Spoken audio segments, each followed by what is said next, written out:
vista. Et vite. Changez de lunettes, changez de look. Lunetterie New Look. Une ambiance unique. Un menu dont on raffole. Authentique. Et maintenant, un lieu relax pour prendre l'apéro.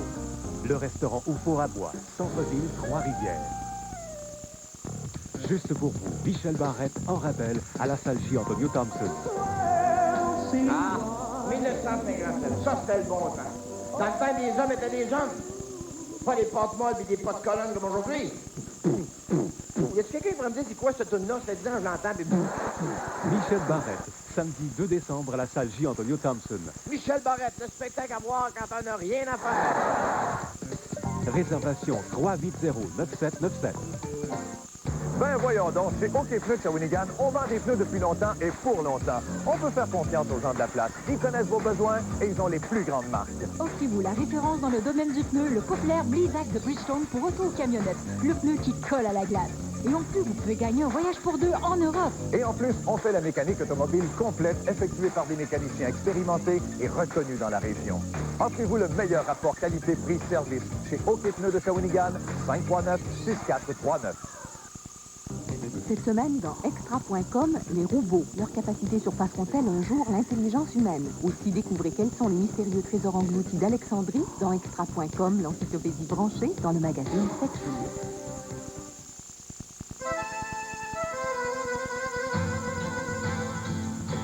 L'Europe. L'espace où la nature nous révèle ses secrets. Parce que depuis toujours, les ingrédients thérapeutiques de la médecine proviennent des plantes. Un professionnel de la santé est bien placé pour choisir les meilleurs. Espace Nature.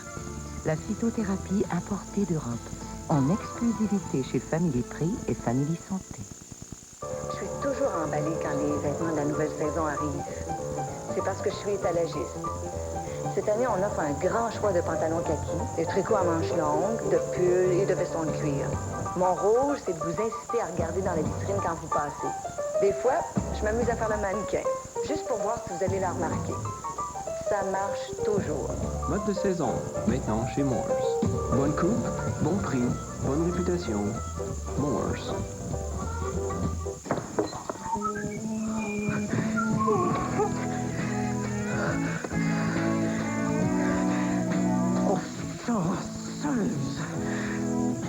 Changez de lunettes, changez de look. Lunetterie New Look.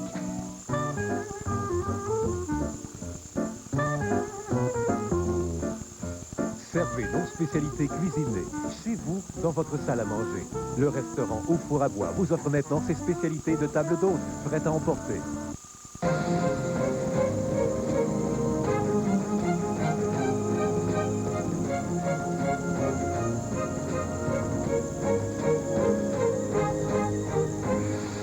Je crois qu'on peut dire sans se tromper que la première moitié du XXe siècle a été particulièrement marquée par les grandes révolutions en physique. À l'échelle de l'infiniment grand, il y a eu celle de la relativité d'Einstein, de l'expansion de l'univers de Hubble. À l'autre extrême, les physiciens découvrent la matière, de quoi elle est faite, comment elle est structurée, ce qui les plonge dans un monde bien étrange, le monde de l'infiniment petit. Les premières manifestations concrètes de l'infiniment petit remontent à 150 ans. À l'époque, on croit que la matière est constituée d'atomes homogènes, indivisibles.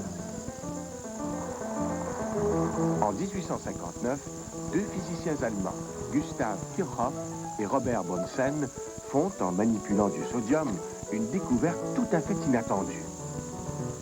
C'est donc le sodium qui va causer la première brèche. Le sodium en solution, mis en contact avec une flamme, colore cette flamme d'un beau jaune orangé. Tous les composés contenant du sodium donnent cette même couleur. Avec le cuivre, on obtient une flamme verte. Chaque élément chimique a sa couleur. Pour les deux physiciens allemands à l'origine de cette découverte, c'est la révélation. Chaque élément chimique a une signature, un spectre lumineux qui lui est propre. Nous allons découvrir la direction à suivre pour toutes les analyses chimiques. L'analyse spectrale, si elle est possible, surpassera tous les procédés employés jusqu'à présent. Mais vous vous rendez compte? Elle réduit au minimum la part du hasard. Chaque corps nous donnerait en quelque sorte son image en couleur, son image à lui, que nous saurons confondre avec celle d'aucun autre corps. Elle peut nous permettre de prouver l'existence d'éléments restés inconnus jusqu'à ce jour. Les astronomes utilisent aussitôt cette découverte. Ils installent au foyer des télescopes de petits instruments capables d'analyser la lumière émise par le Soleil et les autres étoiles. La spectroscopie prend forme. L'excitation atteint son comble quand on identifie dans le Soleil et les étoiles les mêmes éléments que sur Terre. De l'hydrogène, de l'oxygène, du carbone. Ce n'est pas pure poésie. Nous sommes vraiment de la poussière d'étoiles. Cette observation de Kirov et Bunsen laisse perplexe, car personne ne peut expliquer comment les éléments chimiques peuvent émettre de la lumière colorée. À la fin du 19e siècle, 3 autres découvertes viennent accentuer encore plus tout le mystère qui entoure la matière. L'Allemand Wilhelm Conrad Röntgen découvre un rayonnement extraordinaire, capable de traverser le corps humain et de montrer les os de la main. C'est le rayon X dont on ignore la nature. Peu après, le Français Henri Becquerel et le couple Pierre et Marie Curie découvrent un nouveau rayonnement totalement différent des rayons X. C'est la radioactivité. Autre surprise, l'Anglais Joseph John Thomson trouve dans la matière des petites particules dotées de charges électriques négatives. C'est l'électron. Pour le physicien Bernard Goulard, la matière à l'époque multiplie les traquenards. En fait, tous ces phénomènes, c'est une nouvelle marque, si vous voulez, du fait que vous êtes dans un nouveau terrain que vous ne connaissez pas. On cherchait, autrement dit, il fallait trouver d'autres méthodes, d'autres lois, et on en était à la période d'étonnement et d'incompréhension en ce temps-là. On avait fait un progrès, en sens qu'on avait trouvé de nouvelles choses, mais on ne les comprenait pas.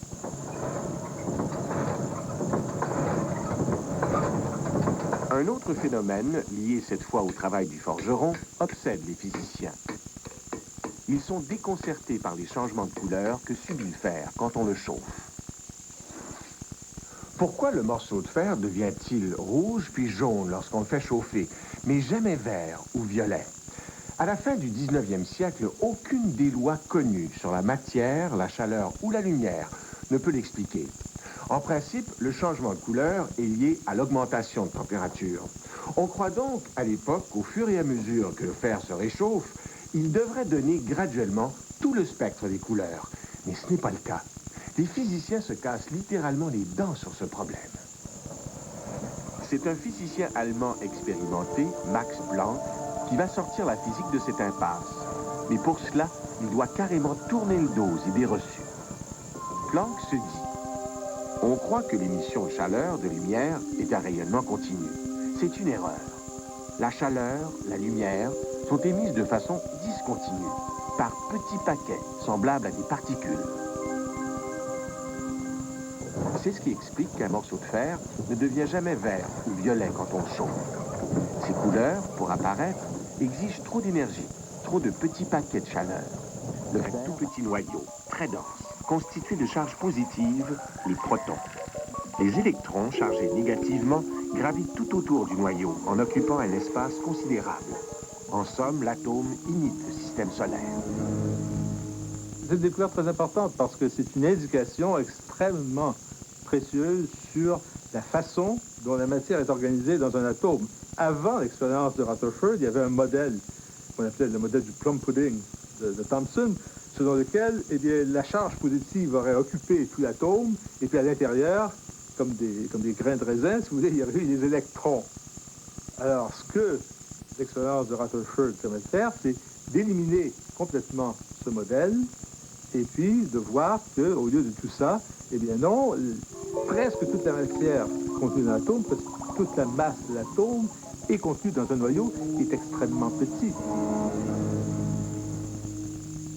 En science, une découverte soulève parfois autant de questions qu'elle n'en résout. C'est le cas notamment du modèle de l'atome. Imaginons que cette rondelle représente le noyau d'un atome. D'après Rutherford, les orbites que forment les électrons sont très éloignées du noyau.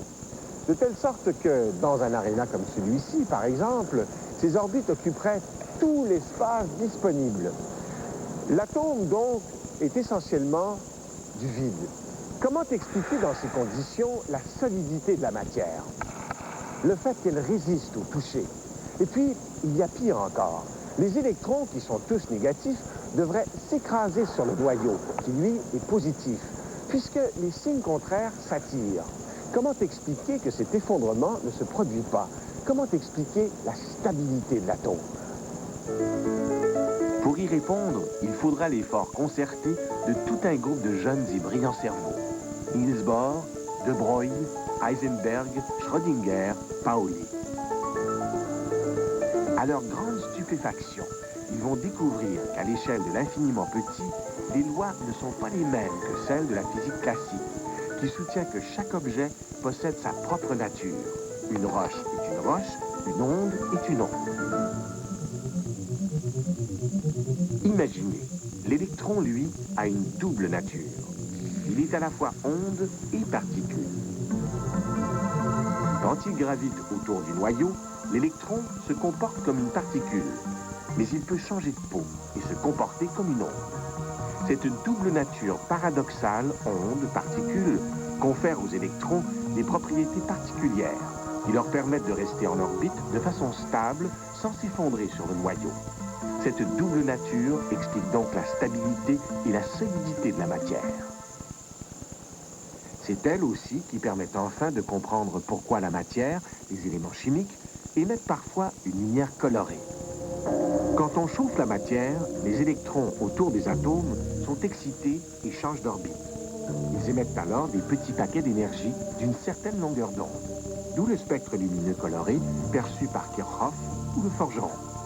Mais les conséquences de cette double nature de l'électron sont foudroyantes.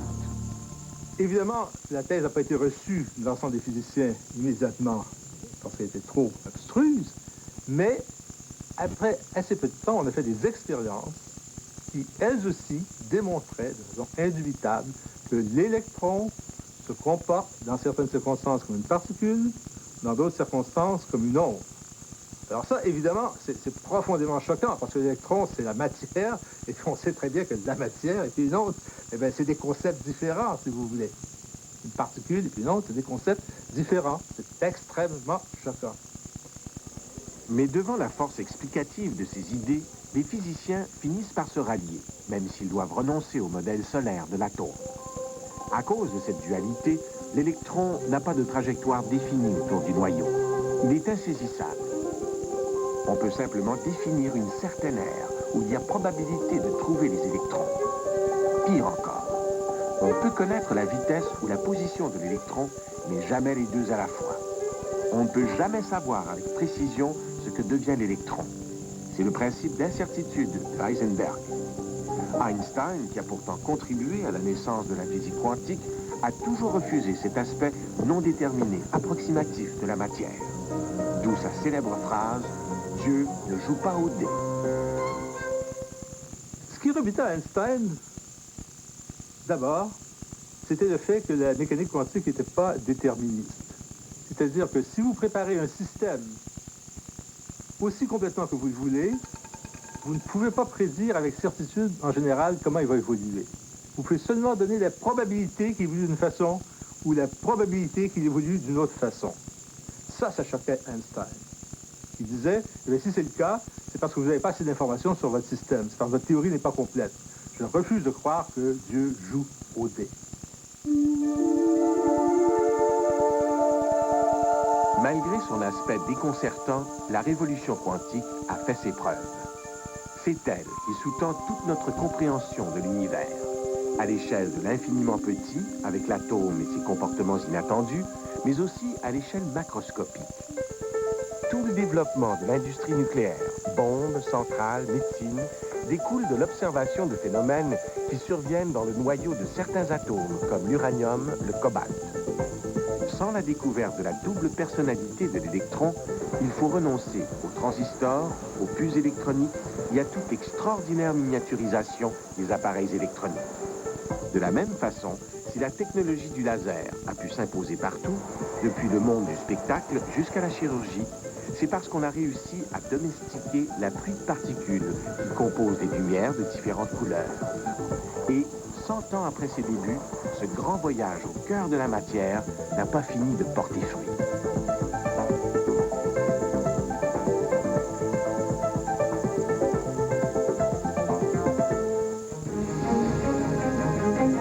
Au retour, des donneurs vivants pour les transplantations d'organes, un aperçu. Avant, il s'infiltrait partout. Pour seulement 19,95 par mois, entrez maintenant dans les années 2000. Nous vous offrons la technologie la plus avancée au monde. Et surtout, sans fil. Alarme Microcom, votre gardien de sûr. Et maintenant, sur le net.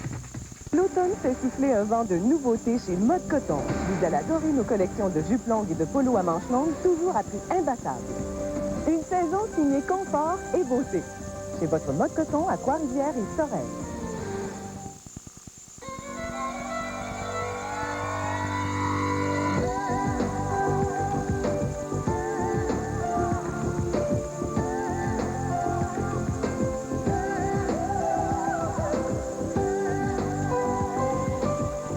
Si vous vouliez vraiment être enfermé dans un bureau, pourquoi avoir des fenêtres?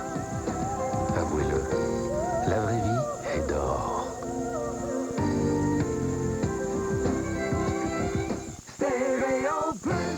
Chez Stéréo Plus, c'est toujours 2 ans sans intérêt. J'ai deux mots à vous dire. Chez Stéréo Plus, il n'y a pas 2 poids, 2 mesures. C'est toujours 2 ans sans intérêt. Téléviseur 32 pouces Zénith à 33 $ par mois sans intérêt. Deuxièmement, caméra JVC Super VHS à 49 $ par mois sans intérêt. Sur un vaste choix, c'est 2 ans sans intérêt. Télé, vidéo, cinéma maison, radio d'auto. Juste pour vous, le groupe de Musical Box Princeton. Réservation 3809797.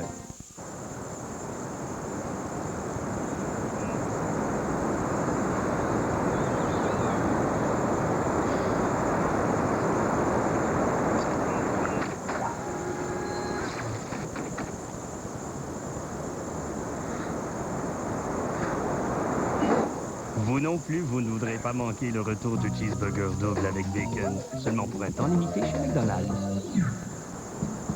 Allô?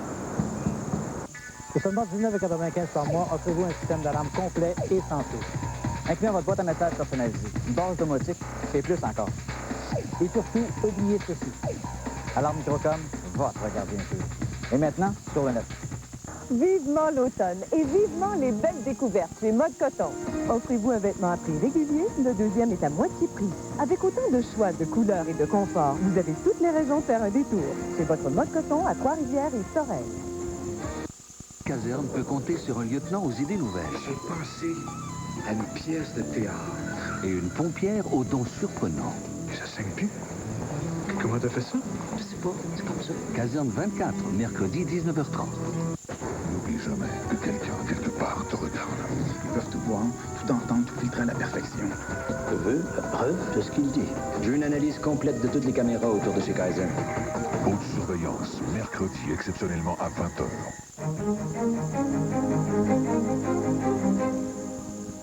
Jusqu'où peut-on aller pour sauver un être cher?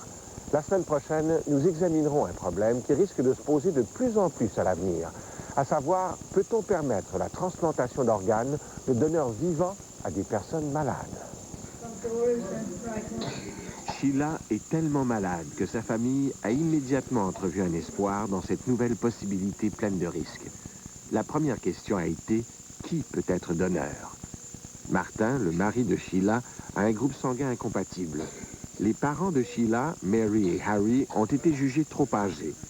On a cependant déterminé que le frère et la sœur de Sheila, Damien et Joséphine, sont des donneurs compatibles. La recherche médicale place dès lors la famille devant un terrible dilemme. L'histoire d'un homme et d'une femme qui donnent chacun un morceau de leur poumon pour sauver leur sœur à bout de souffle. Un documentaire saisissant que je vous invite à voir dimanche prochain.